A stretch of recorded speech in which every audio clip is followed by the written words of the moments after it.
Welcome to the News9 Plus show on the world's first news and current affairs OTT platform, News9 Plus. One of the world's largest hostage situations seem to be inching close to resolution.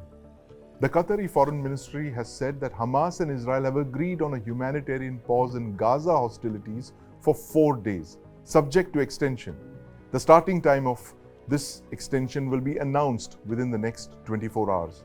The pause, mediated by Qatar, Egypt and the United States, includes the release of 50 civilian women and children hostages currently held in the Gaza Strip in exchange for the release of a number of Palestinian women and children detained in Israeli prisons, Qatar's foreign ministry said in a statement.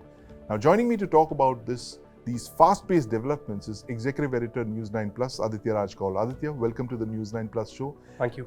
Make sense of these developments for us. A breakthrough finally after several weeks of negotiations? Well, it's been 47 days ever since the terror attack took place in southern Israel on October 7. And since last at least couple of weeks, there were hectic negotiations that were underway between Israel and Hamas. And both Qatar and America were trying to mediate in these talks.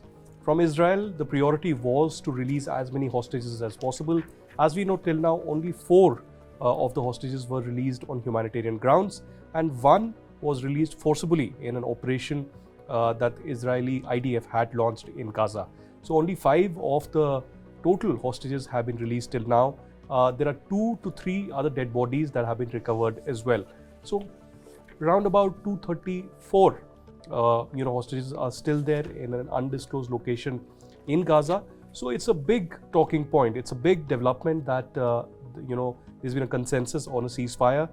As you rightly pointed out, 50 of women and children will be released, and there will be a 4-day pause. Ideally, it will be starting tomorrow morning, right. But an announcement can happen anytime during the day today.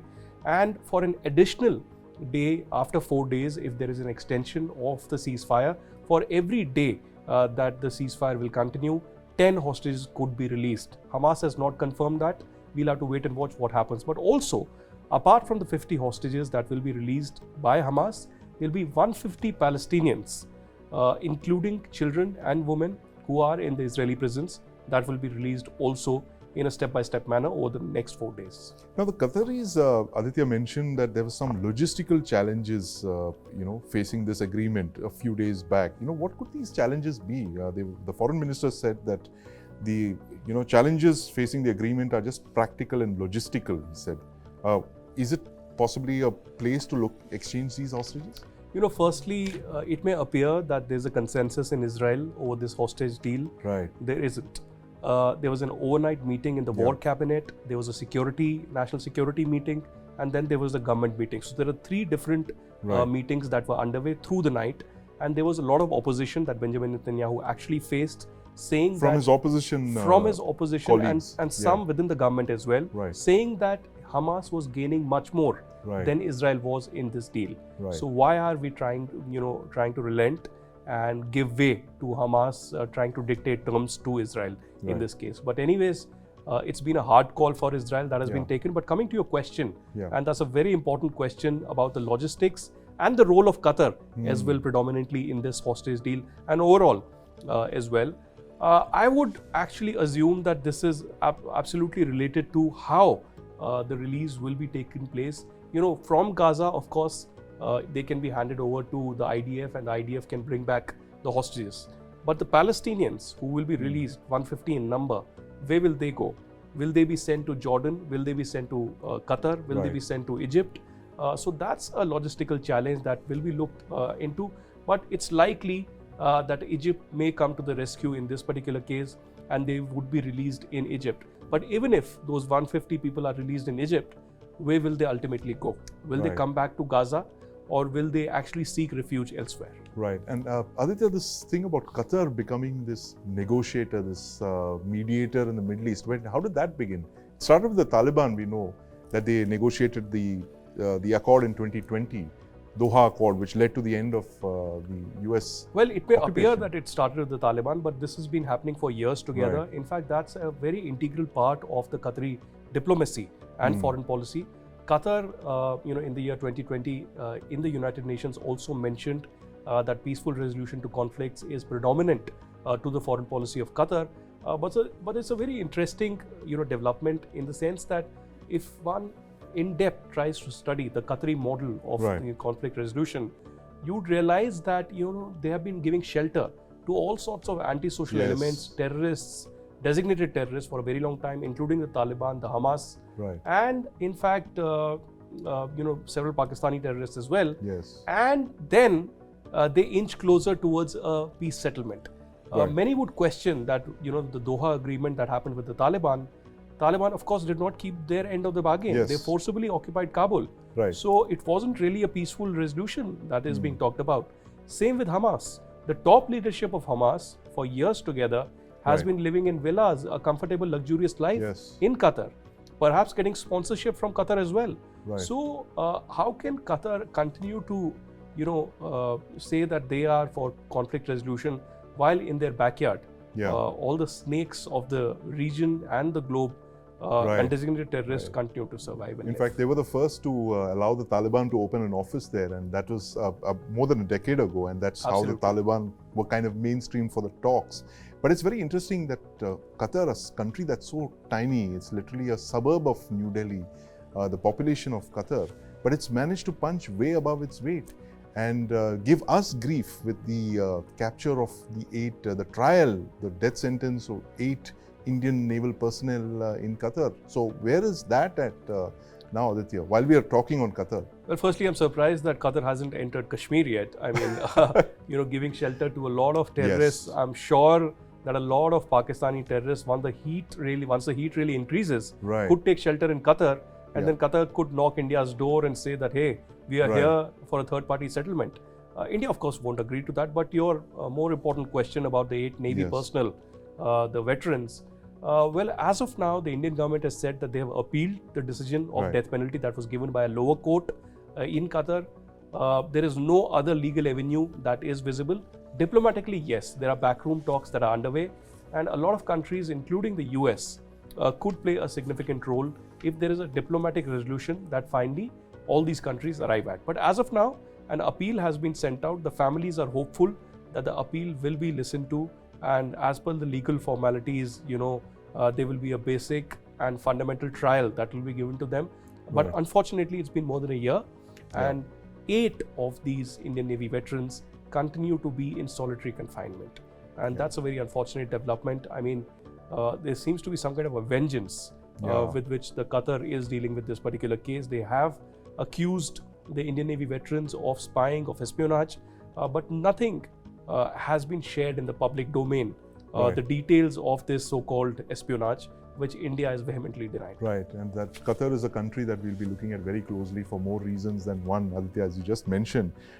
And now going on to our other conflict area, that diplomatically at least, in Canada, we just reported the fact that India has reopened issuing visas e-visas to Canadian nationals. How did that happen? Is there a thaw on the anvil? Again, Canada, at least publicly, hasn't taken any steps against the Khalistanis. But again, it seems that the US might have brokered some kind of a deal between India and Canada.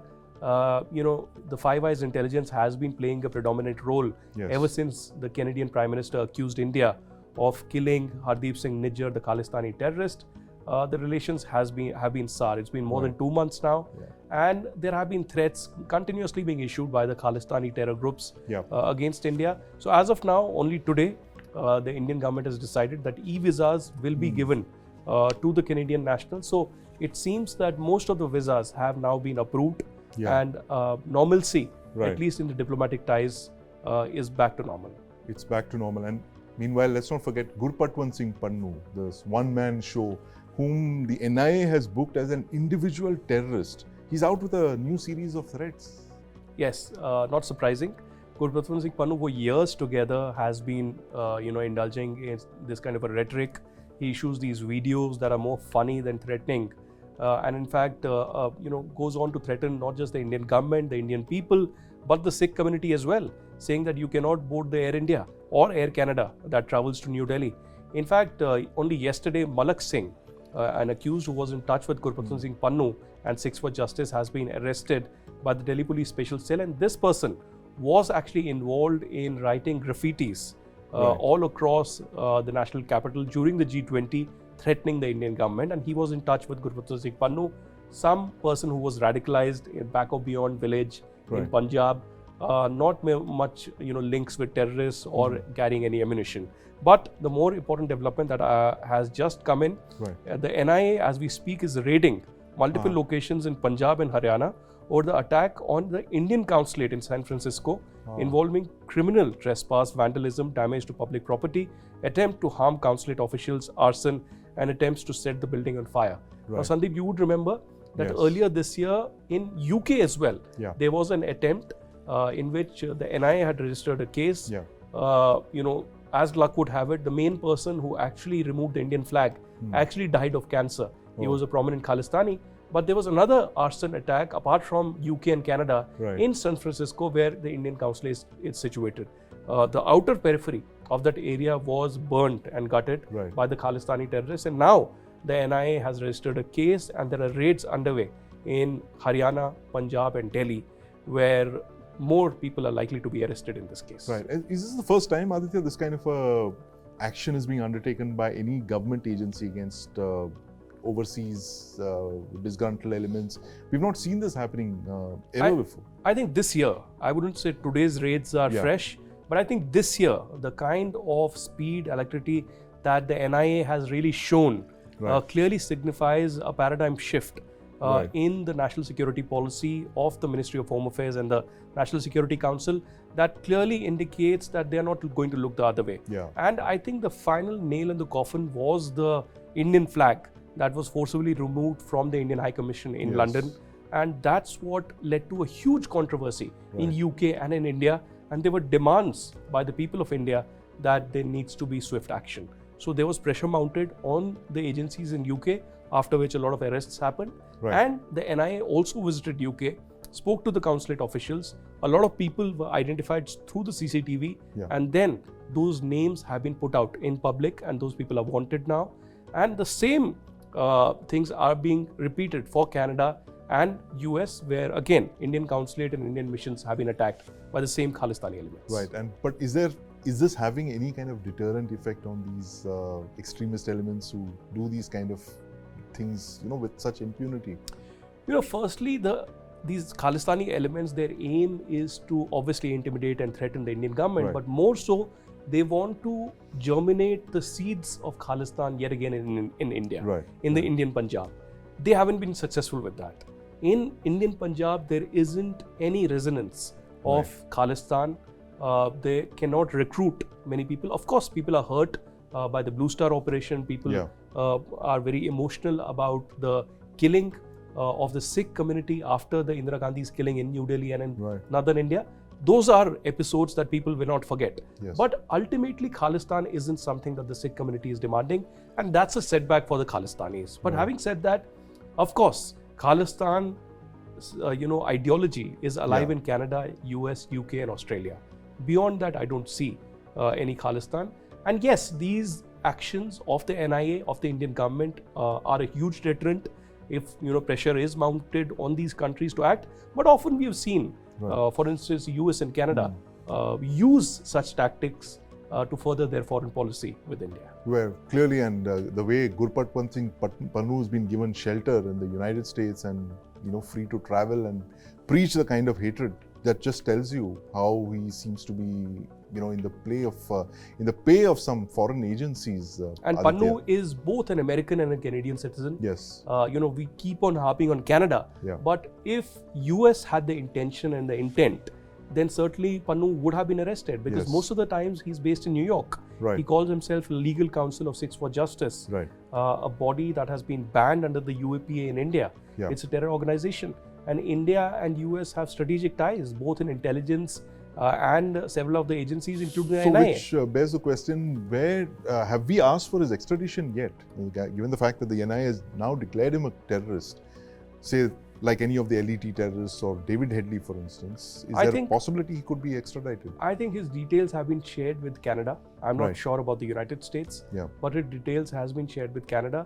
But Canada, yet again, for the last more than a decade, has not responded to any of the extradition requests. There are at least 26 extradition requests with Canada that are pending. Right. and there's been no action whatsoever. Either being handed over, I mean, forget handing over to India. Yeah. They haven't taken action against them in Canada itself. Right. That begs the question that why aren't they acting against snakes in their backyard? I mean, they're asking them to, be groomed, further their interests continuously, and perhaps these snakes will bite them one day.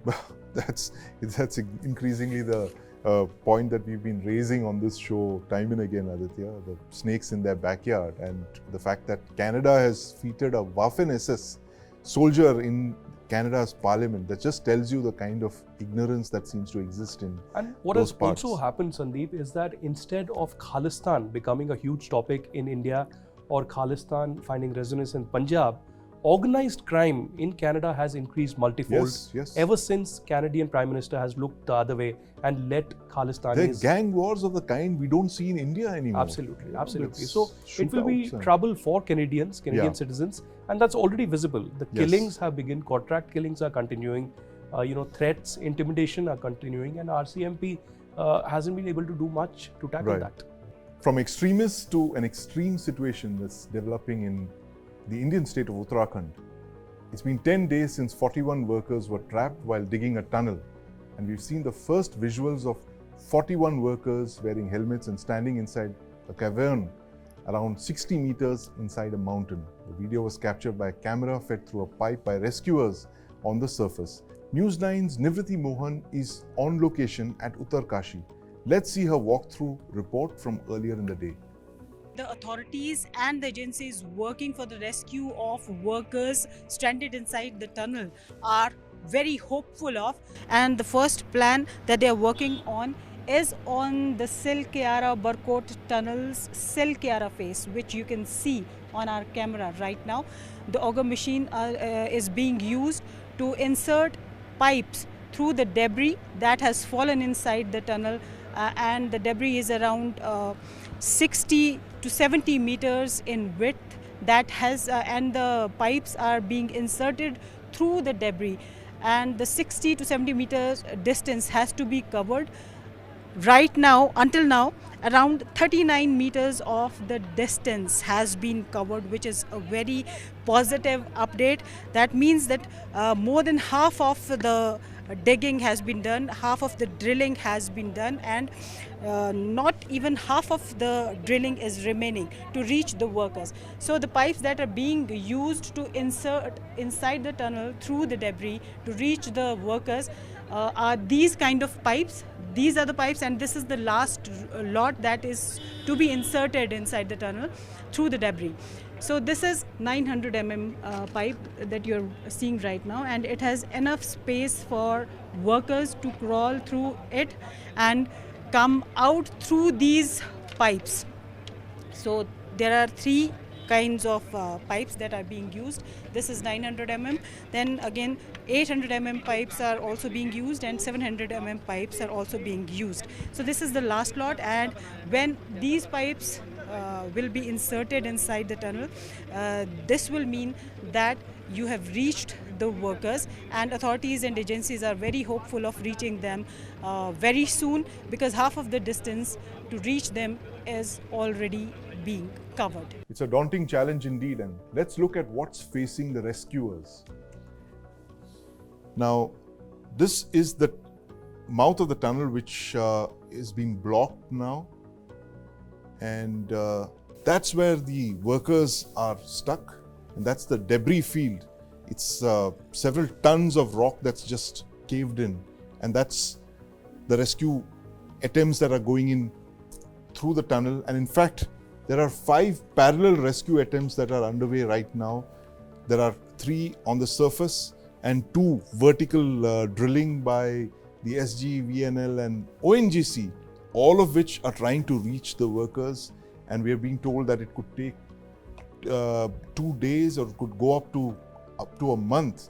And the fortunate part is that you have a pipe that's connected to the workers now, through which they can be food can be sent to them, oxygen can be pumped in, and thanks to that camera that we could push in there, we actually saw the first visuals of the workers. The fact that they seem to be in high spirits, of course, attempts will go on to ensure that they stay that way as the rescuers try and reach them. And Aditya, it's interesting that this is possibly the first time in any rescue operation that you're looking at 5 parallel rescue attempts going on. And the hope is that at least one of them could reach the workers before time runs out. And I think the challenge here seems to be more mental. While you're looking at the workers, they can be kept there for a certain amount of time, but to ensure that they stay in good high spirits and they don't lose their nerve or panic, because these kind of things, when you're cloistered for several days on end inside confined spaces, that could be a major issue. In fact, the Prime Minister has also been in touch with the Uttarakhand Chief Minister regularly. Yeah. And the chairperson, the president of the International Tunneling Association, has been on ground with equipment from America that has been coming in continuously. And that's why 5 of the topmost agencies are at the job, including the BRO, the ONGC, the SCVNL, and others. And they are trying all 5 options, which is the closest. But it does seem that in one of the areas where they have reached 35 meters and there are 30 meters more left, that it's likely that in next 48 to 72 hours, there would be a passage created so that these 41 people could actually be liberated and released from that area. But continuously, as of now, food is being supplied. There's of course an endoscopic camera that has reached that area. And I think they're working on a war footing now ever since the PMO also got involved in the MOD. The Indian Air Force, let's remember, is sending in equipment every possible day. The Indian Air Force, the Indian Army, the BRO, the local NDRF and the SDRF continuously helping in ground operations. It's heartening, Aditya, to see this, multi-government agency approach. Like literally every government agency that has tunneling expertise, be it the BRO or the ONGC, they're all involved on spot. They're all trying to drill and reach the workers. And that's an overview of the tunnel that was being built. And this is the area, that Silkiara side, which where the workers were drilling. And that's when the collapse happened over 10 days ago. That's the spot where the debris is blocked. And that tells you the kind of challenge that you're looking at. I mean, there are challenges of the terrain itself and the fact that, very fortunately, nothing has happened to those 41 workers, and that those visuals were heartening to see. And that's the first visuals that we see of the workers. And of course, Aditya, these are those alternatives that they're looking at. This is the horizontal thing, the auger machine, the American auger machine is supposed to drill horizontally, push a pipe in, a pipe that's just about 3 feet high, and then get the workers in through that pipe. They'll have to crawl out through those pipes that they put in. Let's hope that one of these 5 methods actually manages to reach those workers and get them out safely. It's an amazing operation of the kind that we've not seen in recent times. And it looks like, from what you're saying, it could be another few 48 hours or a little more than that. And another option that they're looking at is the vertical as well. It's more unlikely, but there's an option of a vertical drill that's happening right now. And if that happens, they could be actually, taken up in the air through ropes and, extracted out. Absolutely. And in fact, let's talk to Nivriti. She's on the spot there. Let's ask her about the progress in these operations. Nivriti, there are 5 rescue options being planned near simultaneously, as we were discussing. Which one to you on the ground there looks the most promising? What are the officials telling you? Yes, the multiple agencies are working on multiple rescue options over here, and the most promising option, as it seems right now, is the rescue option that is being worked out from the Silkiara face of the tunnel, where auger machine is working. They are drilling through the debris, around 50 to 60 meters of debris that has fallen inside the tunnel and got the workers stranded inside.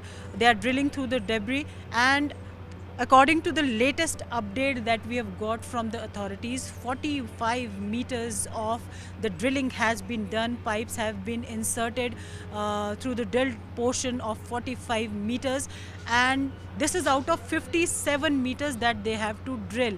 Authorities say that up to 50 meters they may face some problems or obstructions, but when they complete 50 meters, for which only 5 meters is remaining, and after 50 meters, remaining 7 meters will not be that difficult for them to drill and insert pipes through it, and through those pipes the workers who are stranded inside will be taken out, which doesn't seem to be very far away, because authorities seem to be very positive on this, that this plan is going to work very soon, and they have told the reporters here, the media here, that they are hopeful that by tonight or tomorrow morning the workers will be rescued, and all the workers will be rescued. So they are very positive on this plan.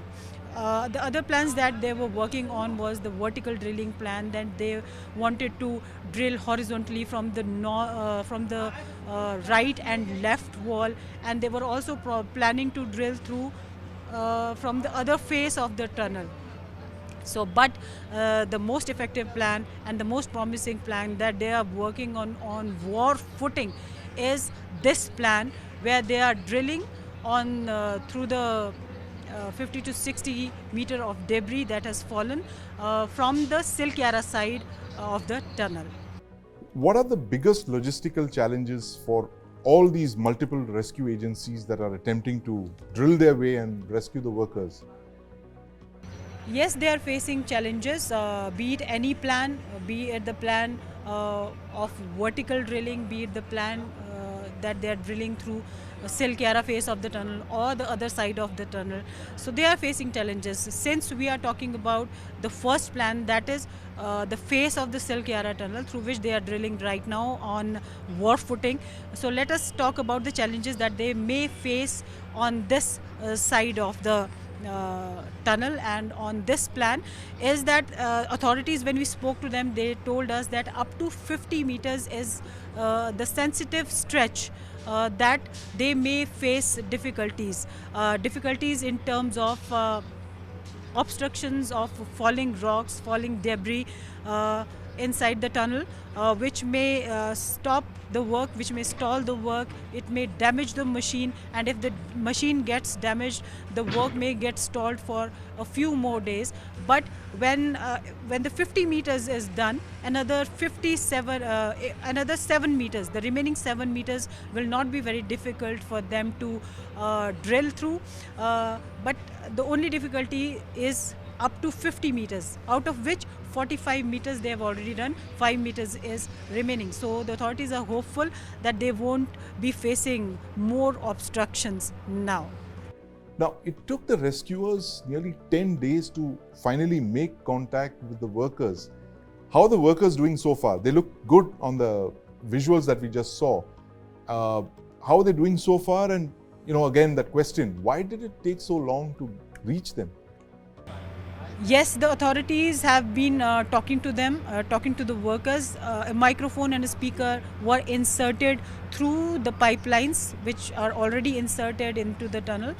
SDRF and NDRF teams are talking to them. Doctors are talking to them. They are being inquired about their health conditions, their mental health conditions, their physical health conditions. Some of the workers did complain of some health issues. So medicines are also being supplied to them. Good food is being supplied to them. All the essential items, clothes, toothbrush, or these kind of things are also being supplied to them. Doctors are talking to each laborer individually, each worker individually, so that their mental condition could be assessed properly.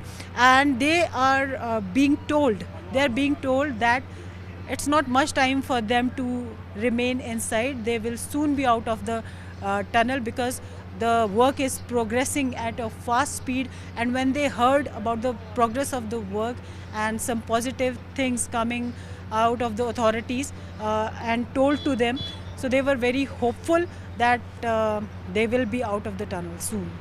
Yes. Thank you, Nivriti. We'll keep coming back to you for updates on the ground situation in Uttarkashi. We can only pray the workers are rescued quickly, and of course we'll be closely tracking developments on the ground. Thank you. Meanwhile, Delhi continues to grapple with severe air quality, parts of it caused by farm fires from neighboring states. The Supreme Court had strong words for the Punjab government on the burning of crop residue. It recently asked the state government to take action on the burning of farm waste, which is one of the major causes of air pollution in Delhi. Deepak Badana has this explainer on farm fires in Punjab, which are one of the major causes for air pollution. Let's watch.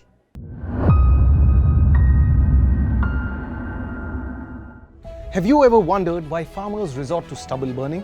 For years now, every winter brings with it horrifying visuals of the Delhi smog. Every year we go into a frenzy about the dangers of air pollution and what's causing it. And every year, we pin the blame on farmers in distant Punjab. Today, News9 looks at why stubble burning is a thing in India.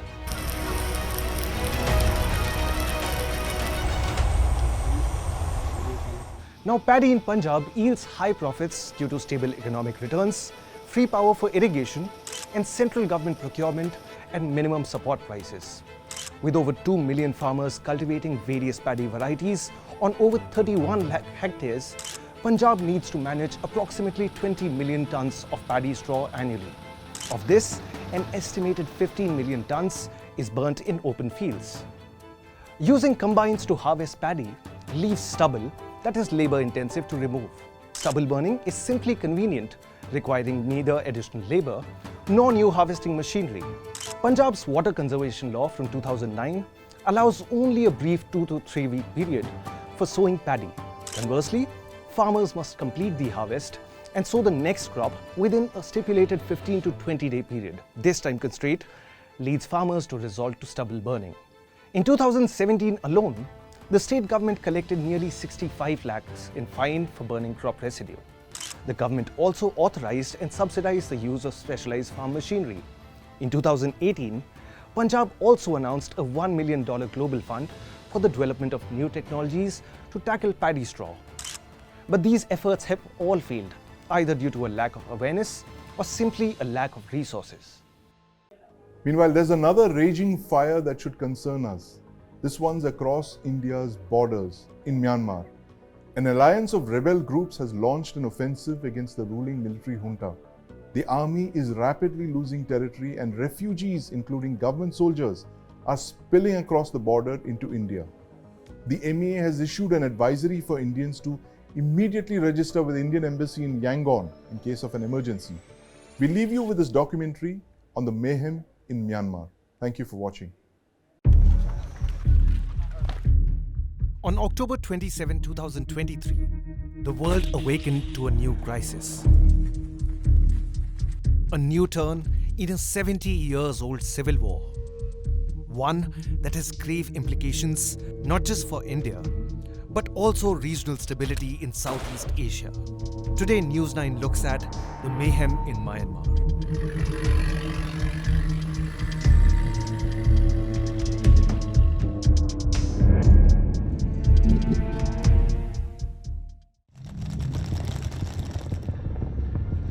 For decades, Tatmadaw, Myanmar's military junta, held the nation in a tight vice-like grip, but not anymore. Myanmar is undergoing a seismic shift as a coalition of ethnic rebel groups known as the Three Brotherhood Alliance launched Operation 1027, a series of coordinated offensives challenging the military junta's rule. This alliance, consisting of the Myanmar National Democratic Alliance Army, the Tang National Liberation Army, and the Uttarakhand Army, seeks to overthrow the military regime. Over the course of the last month, the rebels overran large parts of the country, seizing towns and military outposts. According to analysts, rebels now control over 50% of Myanmar, and the military installed President Min Aung, warning that Myanmar is in danger of breaking apart. The conflict that now reaches in Myanmar has its origin in one moment. On the morning of 1 February 2021, Myanmar's democratically elected ruling party, the National League for Democracy, was deposed in a coup. But the junta was not entirely successful. Resistance to the Tatmadaw survived in the form of a national unity government. The People's Defence Forces and a number of ethnic rebel groups. Now it appears that the opposition forces have united. Geopolitical dynamics, ethnic tensions, and historical grievances are all playing a role in the present conflict. But how did the rebels gain the upper hand? There is a new precision and coordination in their offensives. Reports abound about the use of drones, along with new weapons and supplies by the rebels. Analysts point to China's involvement in the crisis. On the one hand, China has been an important backer for Tatmadaw. At the same time, Chinese weapons now arm the rebels.